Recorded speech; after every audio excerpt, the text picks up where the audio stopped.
Olá pessoal, sejam todos bem-vindos. Nessa aula aqui nós vamos começar a trabalhar aqui o primeiro assunto do anexo 3 do edital do Banco do Brasil, do Sistema Financeiro Nacional, tá? Eu vou fazer uma introdução para vocês sobre o que é o Sistema Financeiro Nacional, a estrutura desse sistema, os órgãos normativos. Eu não vou falar de todos exatamente nessa aula, vai ficar faltando da CVM, mas eu vou falar na próxima aula. Como eu tinha combinado com vocês, eu vou publicando os assuntos em sequência, então a gente vai começar aqui no número 1, depois número 2 e por aí vai. Se em uma aula eu não consigo falar tudo do assunto 1, claramente na próxima aula vai ter a continuidade disso daí, tá? Que é o que vai acontecer nessa daqui. Hoje nós vamos falar do Sistema Financeiro Nacional, a composição, Conselho Monetário, Banco Central do Brasil, até chegar aqui na política monetária, tá? Esses pontos-chave da autonomia do Banco Central vou passar em uma outra aula, que aí eu já trago também sobre o SPB, a CVM, SUSEP, Previc, tudo isso aí que faz parte do Sistema Financeiro Nacional. Tranquilo, pessoal? Essa apostila aqui eu já deixei aí na descrição, para que vocês possam baixar, e eu anexei ela também lá no meu site, tá? profcapriata.com.br. Então você pode acessar também o site aí e fazer o download dessa apostila. E uma coisa ainda que eu quero mostrar para vocês é o seguinte: eu já deixei, eu vou depois ajudar, nós vamos fazer alguns exercícios, mas eu já deixei no meu site isso daqui, ó, vou mostrar já agora. Você vai entrar aqui, profcapriata.com.br,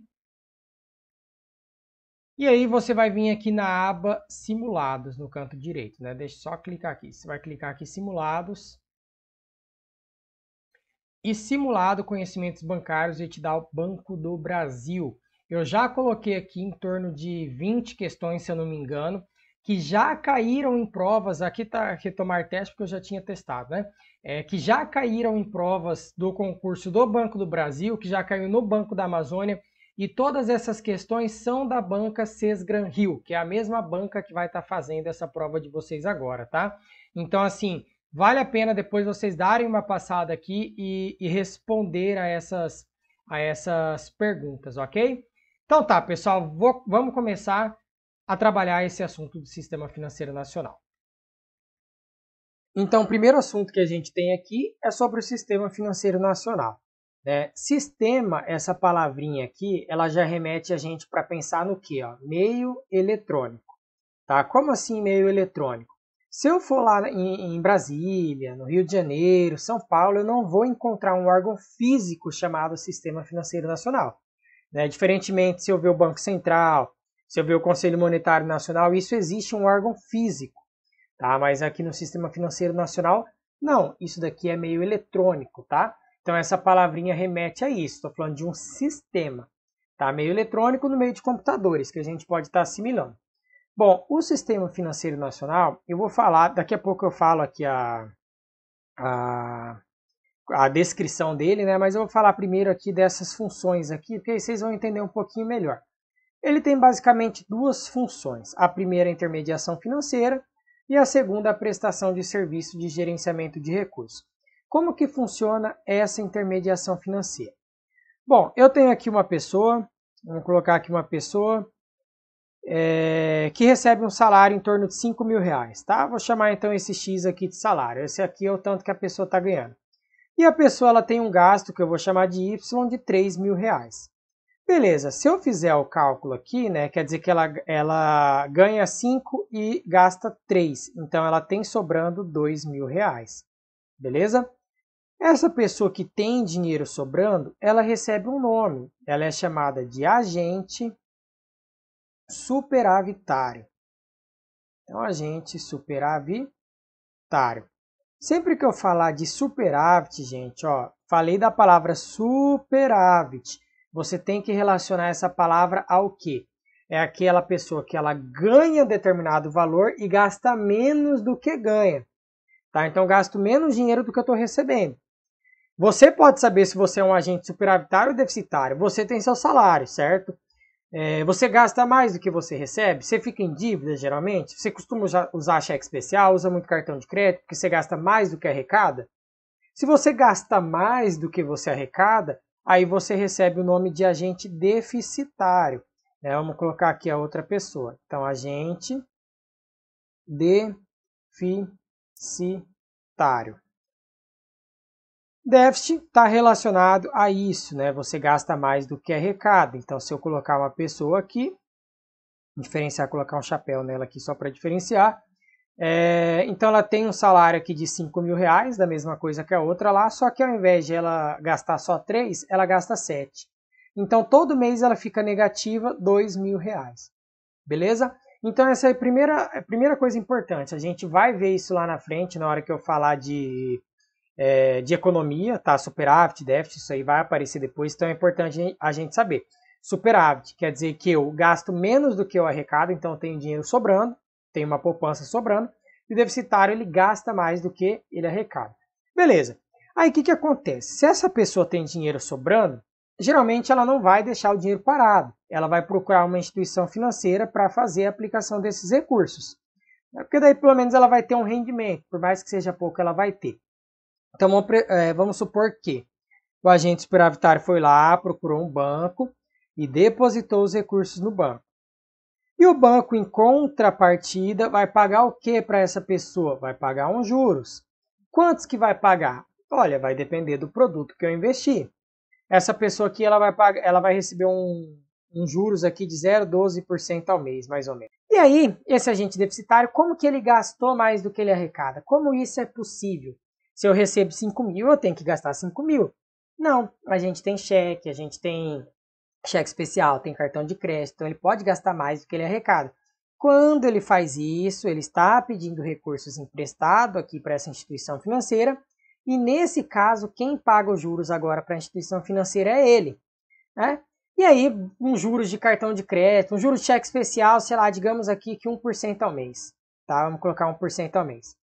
A gente já começa a ver uma diferença aqui entre as taxas. Ó. Presta atenção que isso daqui é importante.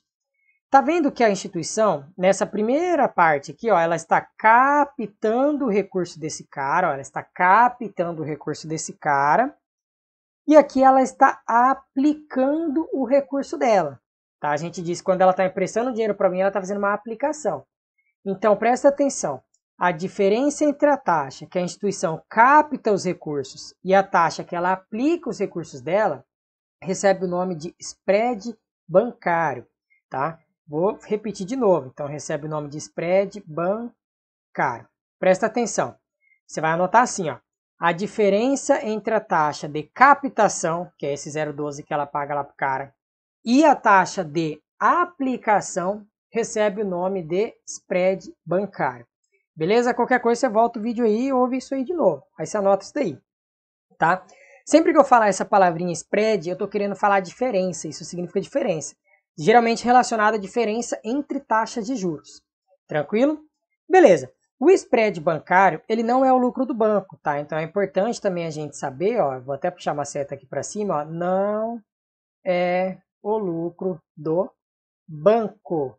Porque depois desse spread, o banco ainda tem vários gastos. Ele tem que pagar funcionário, né, o salário, paga honorários advocatícios, né, o pessoal que tem entrando na ação contra o banco. Então, assim, o spread ele não é o lucro do banco. Ele só vai ser a diferença entre essas taxas aí de captação e aplicação. Beleza, então essa é a primeira função de intermediação financeira. Você vê que o banco está aqui no meio, ó. Ele está intermediando. Concorda? Ele está intermediando isso daí. Tá. E aí eu sempre falo assim também, ó, presta atenção na prova que ela às vezes ela vai te perguntar especificamente, por exemplo, ela pode falar do sistema financeiro nacional como um todo, ou ela pode falar somente de uma função do sistema financeiro. Então, se ela quiser saber de uma função e ela especificar que é a intermediação financeira, você tem que falar isso que eu mostrei aqui no quadro, tá? Só que aí ela ainda tem uma outra função, que é essa prestação de serviço de gerenciamento de recursos, que funciona como? A gente tem que pensar assim, ó, quais facilidades estão dispostas a mim por conta da existência de um banco? Então, olha, eu sei que por existir um banco eu posso ter seguro de vida, eu posso ter seguro de carro, eu posso pegar cheque, eu posso pegar cartão de crédito, posso pegar cheque especial, né? Então eu posso guardar meus ativos, ou seja, olha aqui, ó, nesse segundo aqui, eu posso fazer o serviço de custódia. Custódia significa guarda de valores, né? Eu posso guardar meu dinheiro, meus bens, os meus títulos. Então, assim, quando falar da função de serviço de gerenciamento de recursos, a gente está se referindo a justamente isso, ó. da existência de um sistema de pagamentos onde eu posso arrecadar o meu tributo, o serviço de custódia, a disponibilização dos meios de pagamentos, cartão de crédito, cheque, seguro, tá? Então, em resumo, é o quê? As facilidades que estão dispostas aos cidadãos.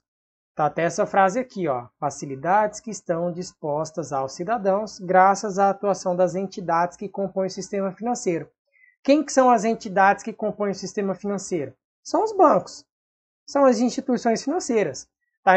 Então você pode até ver aqui agora na definição, o Sistema Financeiro Nacional do Brasil é formado por conjunto de instituições financeiras ou seja, bancos ou não sempre só bancos vão estar fazendo parte do sistema financeiro, voltados para a gestão da política monetária do governo federal. Perfeito? Então, assim, isso daqui é uma introdução para você entender como é que funciona, mas aí para você ter uma noção já, ó. É como se o sistema financeiro nacional estivesse aqui fora e ele abarcasse tudo isso daqui, tá? Tudo isso aqui que está no quadro aqui para vocês. Aí tem o Conselho Monetário Nacional que está abaixo dele, Conselho Nacional de Seguros Privados, Banco Central, CVM, SUSEP, e assim vai, tá? Mas essa composição eu vou mostrar para vocês depois com mais calma. Isso daqui, gente, é o esquema da intermediação financeira. Tá vendo aqui? A pessoa está dando dinheiro para o banco, recebe uns juros. O banco dá o dinheiro para o agente deficitário e ele paga uns juros. Né? Então aqui tem as definições. Tá? É um mini resuminho aí para vocês. Bom, beleza. Vou falar sobre o Conselho Monetário Nacional. Bom, o Conselho Monetário Nacional ele é considerado o órgão máximo do sistema financeiro. Então, se eu fosse desenhar aqui uma hierarquia para vocês, só para vocês terem uma ideia, é como se o Conselho Monetário Nacional estivesse aqui em cima e logo abaixo dele tivesse os órgãos lá supervisores, né, ou executores, Banco Central e Comissão de Valores Mobiliários. Então, ele está lá no topo. Ele é considerado o órgão máximo desse sistema financeiro como um todo. Beleza.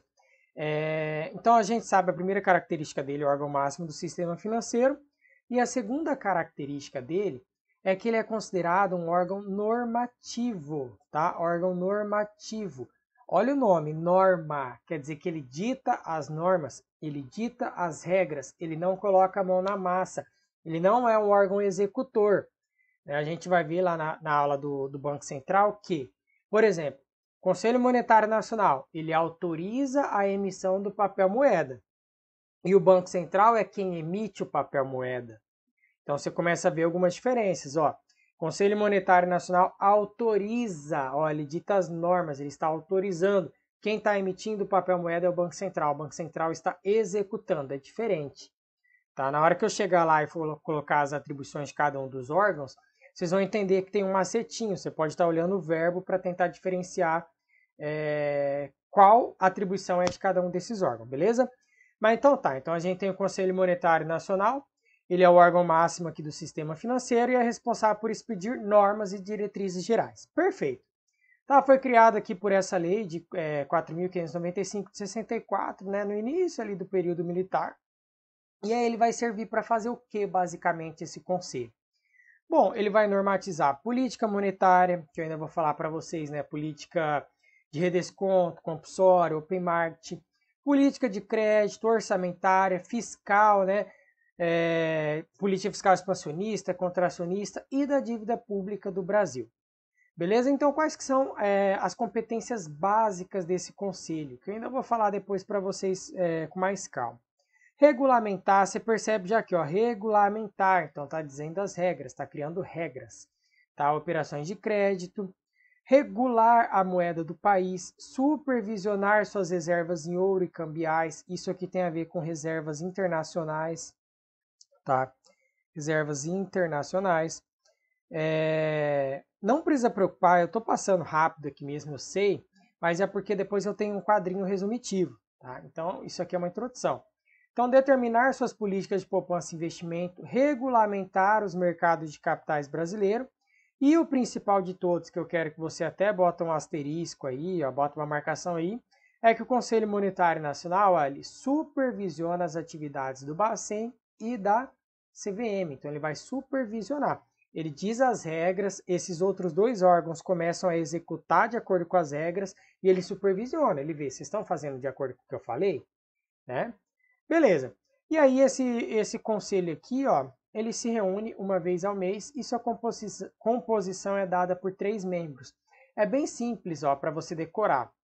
CMN, quantas letras, né? 3 letras, 3 membros. E quem que são esses membros? Nós temos aqui o ministro da Economia, né? O famoso Paulo Guedes, atual ministro da Economia, presidente do Banco Central e o secretário especial da Fazenda do Ministério da Economia. Como que a prova pode perguntar também aqui para vocês? Bom, qual desses 3 é o presidente do conselho? Eles têm que falar, o presidente do conselho é o ministro da Economia, tá? Então é o cargo máximo dentro desse Conselho Monetário Nacional, beleza? E lembra que antes a gente chamava de, ao invés de chamar Ministério da Economia, a gente chamava de Ministério da Fazenda, né? Aí veio esse governo atual e aí eles fizeram essa troca. Então agora aparece Ministro da Economia, Ministério da Economia. Tá? Isso é importante também. Então se aparecer Fazenda, Economia na mesma questão, que eu acredito que não deve aparecer, você vai marcar Economia. Beleza? Tranquilo. Lembra que eu falei do esqueminha, né? Então, só para você entender. O Conselho Monetário está aqui, logo abaixo dele vem os órgãos, supervisores, está escrito aqui nesse canto, opa, deixa eu apagar aqui, está escrito aqui nesse canto, supervisores, e aqui em cima órgãos normativos, tá? Depois esses outros aqui eu vou explicar para vocês. Beleza, então a gente entra agora aqui falar um pouquinho sobre o Banco Central do Brasil, né, o famoso Bacen. Bom, nós temos aqui como definição do Banco Central, a primeira coisa que a gente tem que saber, uma entidade independente. A gente diz que o Banco Central ele é considerado uma autarquia, tá? Autarquia significa o quê? Ela é um órgão que ela não tem subordinação hierárquica. Aí você fala, William, mas falou para mim que ela é subordinada ao Conselho Monetário Nacional. Olha, ela segue as regras do Conselho. Fato, o Banco Central ele segue as regras do Conselho, beleza? Mas ele não fica pedindo toda hora autorização para o Conselho. Ele vai falar, ô Conselho, eu posso emitir isso aqui de moeda? Não, o Conselho falou, olha, cara, tá aqui o regulamento, é só você seguir. Você não tem que ficar me pedindo autorização para você executar a política monetária nem para você fazer nada, entendeu? Então ela é uma autarquia. E aí a principal função dele, né, é gerir a política econômica. E aí eu vou falar da política monetária para vocês, né?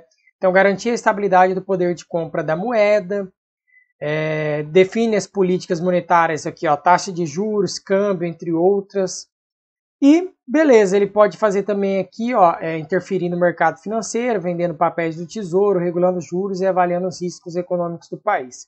Eu passei bem por cima disso daqui porque eu vou explicar um por um para vocês, tá? Vou inclusive abrir aqui uma nova tela. Deixa eu só mostrar uma coisinha antes de eu falar das características principais do Banco Central. Presta atenção no seguinte. Lembra que eu falei para vocês que o Conselho Monetário Nacional ele é um órgão normativo, então ele é o órgão que vai ditar as normas, beleza? E o Banco Central ele vai ser o órgão executivo, é quem vai executar as normas, beleza? Então a primeira função aqui do Conselho Monetário Nacional, autorizar a emissão do papel moeda e o Banco Central emitir o papel moeda. Você pode ver que todas as palavras em negrito aqui são verbos. Então você pode tentar diferenciar por meio dos verbos aí. Tranquilo? Aí você tem aqui a segunda função. Fixa as diretrizes e normas da política cambial. Banco Central recebe os recolhimentos compulsórios e voluntários dos bancos.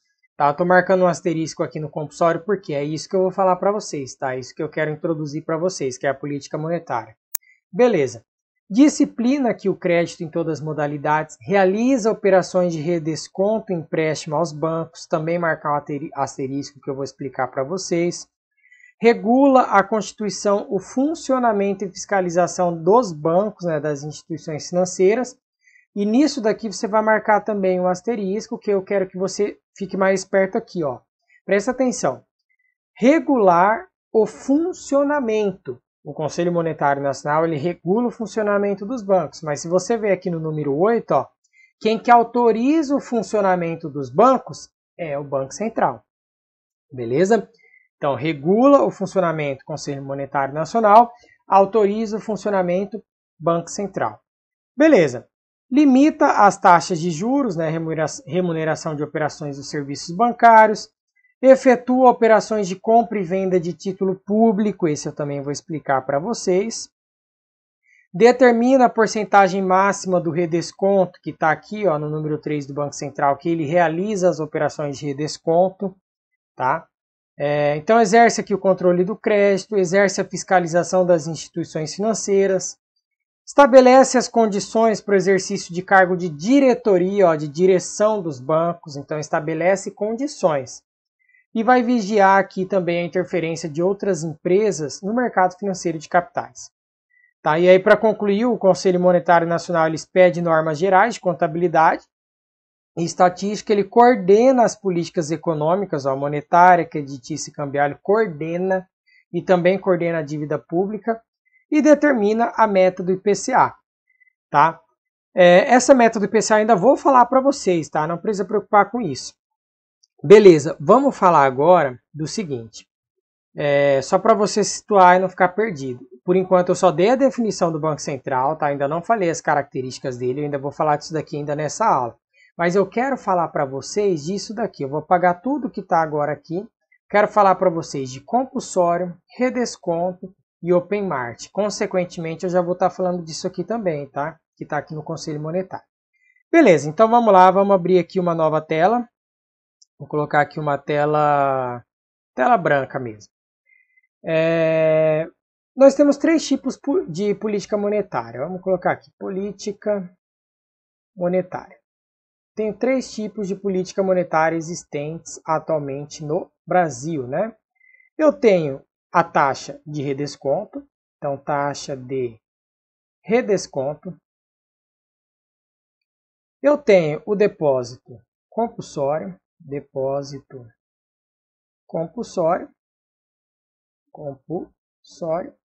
Eu tenho aqui as operações de open market. Né? Esse open market ele é a famosa compra e venda de título público federal. Open market é um T aqui, tá? Beleza. Então vamos falar agora sobre essa taxa de redesconto para a gente entender como é que funciona. Bom, aqui eu tenho uma instituição financeira. E essa instituição financeira aqui, todo dia ela está captando recursos e ela está emprestando recursos, concorda? Então todo dia ela está fazendo isso, ela recebe uma parte de dinheiro e ela empresta outro montante. Só que aí pode acontecer com essa instituição o seguinte, ela pode em determinado dia ter emprestado mais do que ela arrecadou. Lembra que quando a gente aplica mais do que arrecada, nós somos um agente deficitário, né? Então é como se o banco tivesse feito isso. Ele emprestou no dia mais do que ele arrecadou. Consequentemente, esse banco ficou com o caixa negativo. Ó. Então, o caixa desse banco está negativo. Quando o caixa está negativo, a gente sabe que existem uns acordos, aí chamados de acordo de Basileia, isso aí não é possível de o banco continuar. Como assim não é possível o banco continuar? Eu não posso fechar o caixa no meu dia negativo. Tá? Eu vou ter que pedir dinheiro emprestado para alguém. Então, para quem que eu vou pedir esse dinheiro emprestado? Né? Geralmente, eu vou pedir para outra instituição financeira. O banco lá, então esse banco A aqui, ele vai lá e pede dinheiro emprestado para a instituição financeira B, eles fazem uma operação compromissada, né, com compromisso de recompra, e fazem essa troca aí de dinheiro e algum título no meio. Beleza, só que o redesconto, a gente não vai pensar isso, a gente desconsidera esse banco aqui. É como se essa instituição financeira ela já tivesse tentado pegar o dinheiro emprestado com outro banco, tá? Então, vou colocar aqui a seta, ó. Ela já tentou pegar o dinheiro emprestado com esse banco, só que esse banco ele não tem recurso. Ela tentou com vários outros bancos, nenhum banco tem recurso. Então, ela vai lá e tem que apelar para quem? Ela tem que apelar para o emprestador de última instância, que é o Banco Central. Então, eu tenho o Banco Central aqui em cima, ó. E a instituição financeira fala, olha, banco, é o seguinte, hoje eu emprestei mais do que eu arrecadei, o meu caixa está negativo. Já tentei pegar dinheiro com vários bancos, não consegui. Eu sei que por lei, né, por regra, você é considerado o emprestador de última instância. Ó, presta atenção no nome, última instância. Ou seja, né, é a última pessoa, é o último órgão que eu vou tentar pegar dinheiro com ele. E como eu estou com o meu caixa negativo, eu preciso de recursos. Tudo bem você me emprestar, Banco Central? E o Banco Central fala, beleza, eu vou te emprestar aqui, tá? Então tá aqui esse dinheiro para você fechar seu caixa. Só que, em contrapartida, a instituição financeira vai pagar uns juros para o Banco Central. E esses juros que é pago aqui para o Banco Central é chamado taxa de redesconto, tá? Então, ele recebe o nome, esses juros de empréstimo que o Banco Central empresta dinheiro para o banco, recebe o nome de taxa de redesconto. Tá? E aí, o que isso tem a ver com política monetária? A gente pode pensar assim, ó, se eu tenho um juros muito elevado, né, se eu tenho um percentual de juros aqui muito alto, ou seja, se eu tenho uma taxa de redesconto muito elevada, os bancos eles vão se sentir mais tentados a pegar dinheiro emprestado com o Bacen ou não? O que vocês acham? Não. Né? Pô, ninguém quer pegar dinheiro quando o juros está alto, a gente sabe disso. Então, se o juros está alto aqui, ó, dessa taxa de redesconto, a gente tem um efeito na economia. O efeito é reduzir a liquidez da economia. Tá? Sempre que eu falar para vocês de liquidez, eu quero que vocês pensem a quantidade de moeda que tem em circulação, a quantidade de dinheiro que tem em circulação. Tá? Então a gente pensa assim, ó, juros muito altos lá no Banco Central, a taxa de redesconto está muito alta. Os bancos não vão querer pegar dinheiro do Banco Central, então eles vão fazer de tudo para não ficar com caixa negativo, para eles não serem obrigados a pegar dinheiro lá com o Banco Central. Isso ocorrendo, a gente diz que a liquidez da economia ela diminui, porque os bancos vão emprestar menos, então vai ter menos dinheiro em circulação, beleza?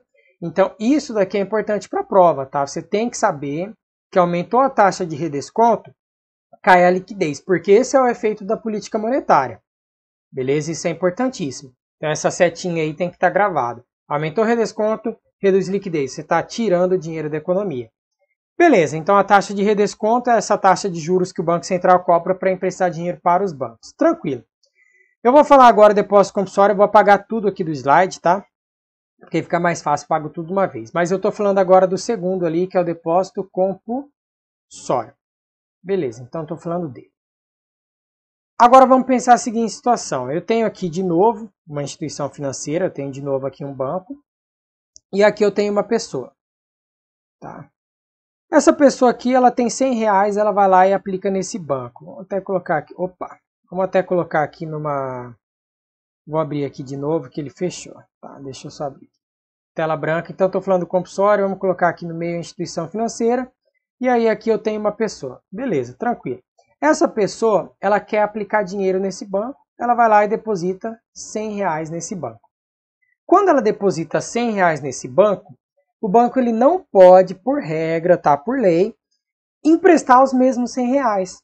Então ele não vai poder pegar esses R$100 aqui, ó, e repassar lá para frente. Por exemplo, ele vai emprestar um dinheiro aqui para uma empresa, ele não vai poder emprestar os mesmos R$100, tá? Por quê? Porque existe esse tal do depósito compulsório. Esse compulsório ele nos diz o seguinte, vamos supor que o compulsório ele seja de 20% aqui sobre os depósitos à vista. Depósito à vista, quando eu estou falando, eu estou me referindo à conta corrente. Então, essa pessoa depositou dinheiro na conta corrente, tem um compulsório de 20% sobre o depósito à vista. O banco, a instituição financeira, ela vai ser obrigada a deixar 20%, então, aonde? Lá numa conta do Banco Central, né? Como se ele tivesse uma conta corrente lá no Banco Central, que ele vai ser obrigado a deixar guardado R$20. Então, se ele deixou guardado R$20 lá no Banco Central, a instituição financeira só vai poder emprestar 80 para essa outra empresa aqui. Beleza? Ok. Aí vamos continuar aqui então o fluxo. Então a empresa foi lá, pegou esse dinheiro aqui, e aí ela pegou e pagou um fornecedor que ela tinha. Vamos colocar aqui, fornecedor. Então esses R$80 já está aqui com esse fornecedor. Aí o fornecedor foi lá e pagou uma outra empresa aqui, né? Pagou lá uma outra empresa, uma chaminézinha aqui. R$80 foi para essa outra empresa aqui pagou esse cara de novo aqui os mesmos R$80. E esse cara foi lá e depositou de novo esses R$80 na instituição financeira. O banco vai poder emprestar de novo esses R$80? Não, a gente sabe não. Existe um compulsório de 20%. Então o banco, de novo, ele vai ser obrigado a deixar 20%, só que agora em cima de quê? Em cima de R$80. Então 20% em cima de 80, R$16. Então ele vai deixar guardado R$16 numa conta do Banco Central. Aí continua o fluxo, né? Agora o banco ele vai poder emprestar quantos para essa empresa? 64, porque 16 ficou guardado lá. A empresa vai lá, paga o fornecedor 64, o fornecedor vai lá e paga essa outra empresa aqui 64, a empresa vai lá e paga esse cara aqui 64, esse cara vai lá e deposita no banco de novo 64. Você vê que eu posso continuar aqui para sempre, né? Eu posso fazer isso daqui para sempre. Se eu tirar mais 20% aqui, ó, o banco ele vai ter que deixar mais R$ 12,80 aqui no Banco Central. Se eu não me engano, é esse o cálculo. E assim por diante. Então, o que eu quero demonstrar para vocês com esse fluxo que eu desenhei aqui? Ó? Esse fluxo aqui, você vai perceber que a partir de um único dinheiro inicial, um único R$100 inicial, olha o tanto de pagamentos que eu gerei. Né? Aqui virou 80, foi 80 para cá, 80 para cá, 80 para cá, voltou 80, aí foi 64, 64, 64 e assim por diante. Então, o único fluxo inicial de pagamentos gerou um efeito multiplicador do crédito. Isso que eu quero que vocês entendam.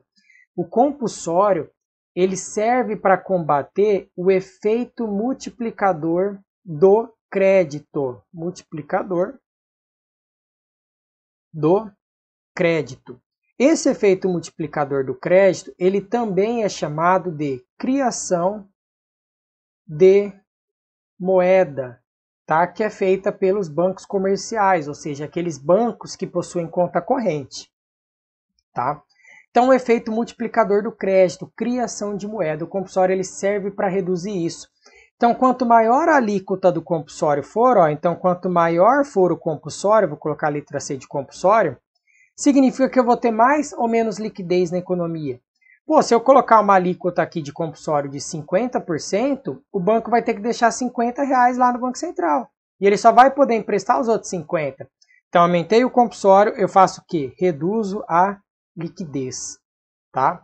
Então, isso daqui é importante a gente saber. Também essa setinha tem que gravar. Aumentei depósito compulsório, eu vou reduzir a liquidez dessa economia. Quer dizer que mais dinheiro o banco é obrigado a deixar guardado numa conta lá do Banco Central. Tranquilo? E é importantíssimo saber, ó, efeito multiplicador do crédito, criação de moeda. Beleza? Essa é a definição do depósito compulsório. Tranquilo.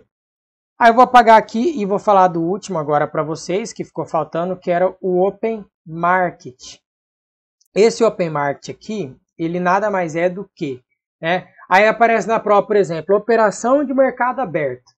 Aí a pessoa, putz, o William não me explicou, não sei o que é operação de mercado aberto. Cara, é inglês, olha aqui, ó. Open Market significa mercado aberto, tá? Tô falando isso porque eu já vi acontecer isso, aparecer numa questão, Banco Central realiza operações de mercado aberto. Aí a pessoa, meu Deus, não é Open Market, é compulsório e redesconto, e agora? Não, pô, é inglês, tá? Open Market, mercado aberto. E esse Open Market aí, ele é o quê? Ele nada mais é do que a compra e venda de título público federal. Presta atenção. Primeiro detalhe, quando eu falo de título público federal, tá? Ainda vou explicar isso com calma lá na frente na aula de título público, mas só para você ter uma ideia. O título público ele é uma parcela da dívida do governo. Quer dizer que quando eu compro esse produto, eu estou emprestando dinheiro para o governo. Perfeito. Quem que emite o título público é o Tesouro Nacional. É o filho da dona Florinda, ó, tesouro, né? Não é assim que ela chama ele? Então, o Tesouro Nacional, ele emite o título público. O Banco Central não emite título público, não confunda com isso. Tá? O Banco Central, ele compra e vende título público. De que forma? Vamos fazer o esquema aqui então, para você entender. O Banco Central, ele pode fazer o seguinte, ó.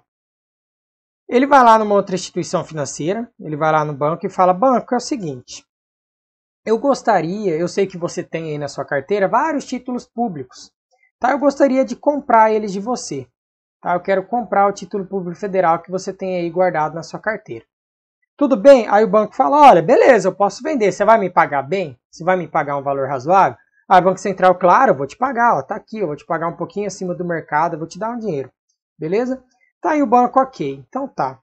Como o Banco Central está comprando o título público federal, quando eu estou comprando alguma coisa eu não tenho que pagar, então é a mesma coisa que eu dizer que eu estou mandando dinheiro para essa instituição financeira. Tá? A mesma coisa que eu dizer isso, eu estou comprando, então eu estou pagando essa instituição financeira. Em contrapartida, a instituição financeira tem que me passar o quê? Os títulos. Eu estou comprando os títulos dela. Então presta atenção, ó. Sempre que o Banco Central ele faz a compra de um título público, ele está injetando dinheiro na economia. Então, a compra de título público ela vem relacionada ao aumento da liquidez dessa economia, tá? Então, aí a gente já começa a ver a diferença. Ó, o Tesouro Nacional ele emite o título público, mas ele não faz operações de compra e venda de título público, que é o Open Market. Quem faz é o Banco Central. Então, o Banco Central comprou o título público, ele está dando dinheiro para o banco. Esse banco vai fazer o que com esse dinheiro que está lá no caixa agora? Vai emprestar.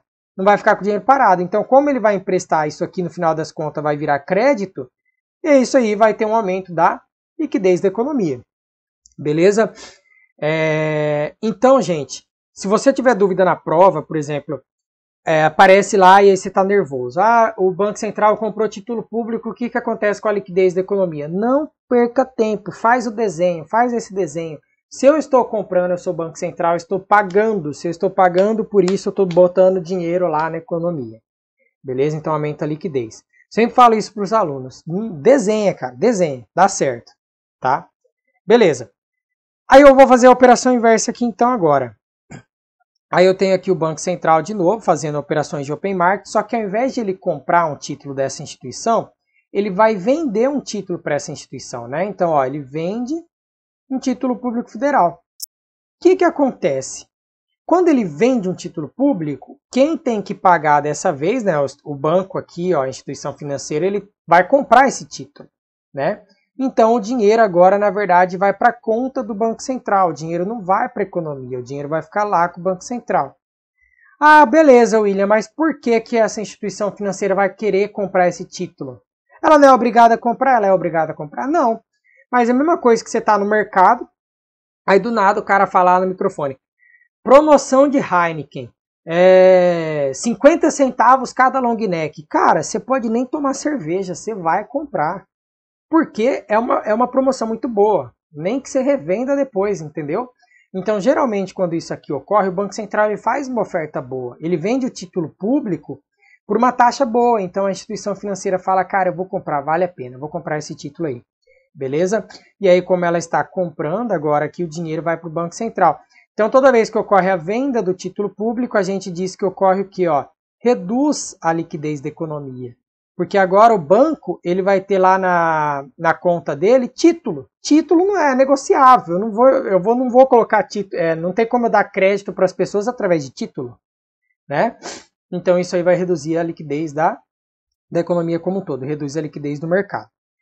Beleza, gente. Então o que vocês viram aqui basicamente? Né? Eu falei para vocês do compulsório, do redesconto e da compra e venda de título público, que é o Open Market. Tá? Então agora você já consegue diferenciar, você já consegue entender o seguinte, ó. Conselho Monetário Nacional, ele determina a porcentagem máxima do redesconto. Então ele vai dizer, olha, o redesconto máximo, que é a taxa de juros que o Banco Central cobra dos bancos, é de 10% ao ano. Tá? Agora, quem recebe esse compulsório é o Banco Central. Lembra que eu mostrei, fiz esqueminha para vocês. Beleza? Quem realiza as operações de redesconto aqui, ó, Banco Central. É aqui que eu estava falando, na verdade, estava falando de redesconto.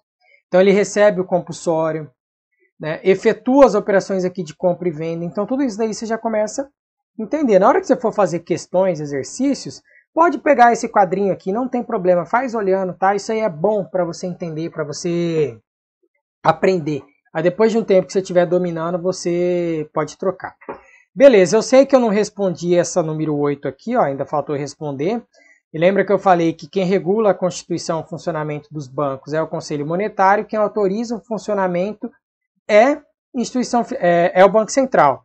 Porém, aqui está escrito exceto o estrangeiro, ou seja, quem que autoriza o funcionamento de um banco estrangeiro dentro do Brasil? Aí é o decreto do Poder Executivo. Tá? Decreto do Poder Executivo é a mesma coisa que eu falar, o presidente da República. Tá? Poder Executivo. Ele vai ser o cara que vai autorizar o funcionamento de bancos estrangeiros. Então, quando o Santander veio aqui para o Brasil, ele é um banco estrangeiro. Ele teve que ter autorização do presidente. Beleza? Um decreto do Poder Executivo. Tranquilo. Então, agora sim eu vou falar aqui para vocês das características do Banco Central. A gente já sabe, é o banco dos bancos. Tá, ele faz a política monetária. ainda não falei da política da taxa de juros, isso eu vou falar mais para frente, câmbio também mais para frente, na hora que eu entrar na aula de economia. Beleza? E aí ele é formado por até 9 membros. Olha aqui, ó, presta atenção. Até, não necessariamente vai ser 9. Tá? Porque o Banco Central ele é como se ele tivesse 9 diretorias. Tá? Então aqui você tem uma diretoria, por exemplo, que cuida só do câmbio, diretoria cambial. Aí você tem uma outra diretoria que cuida só da política monetária. Tá? Então você tem 9 diretorias. Então uma pessoa para cada uma dessas diretorias. Só que já teve época que uma pessoa ocupava 2 diretorias.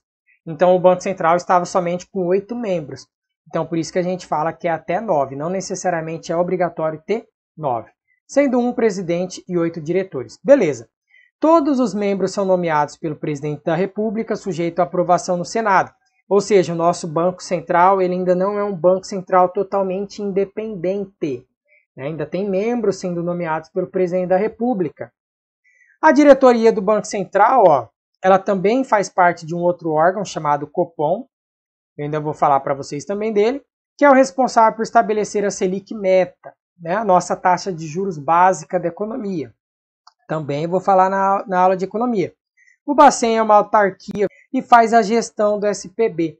Ok, então os objetivos aqui ó, do Banco Central, manter as reservas internacionais em níveis adequados e estimular a formação de poupança, isso daqui é importante também. Beleza? Reserva internacional, pode ser dólar, tá, que a gente tem guardado, pode ser ouro que a gente tem guardado. Atualmente nós temos mais ou menos 361 bilhões de dólares em reserva internacional. Tá? Então isso é bastante. Isso significa que se por um belo acaso tivesse uma guerra no mundo e aí as importações estivessem travadas, né, igual já aconteceu antes, né, em períodos de guerra, o Brasil não conseguia importar nada e a gente precisa importar vários produtos que não é produzido aqui dentro, a gente usa a reserva internacional para fazer essa importação. Tá? Então o Brasil tem bastante reserva para manter vários e vários meses de importação, mesmo se ele não vendesse nada lá para fora. Tranquilo? Beleza, galera. Então vou apagar aqui para ficar menos poluída a tela. Eu quero que vocês prestem atenção.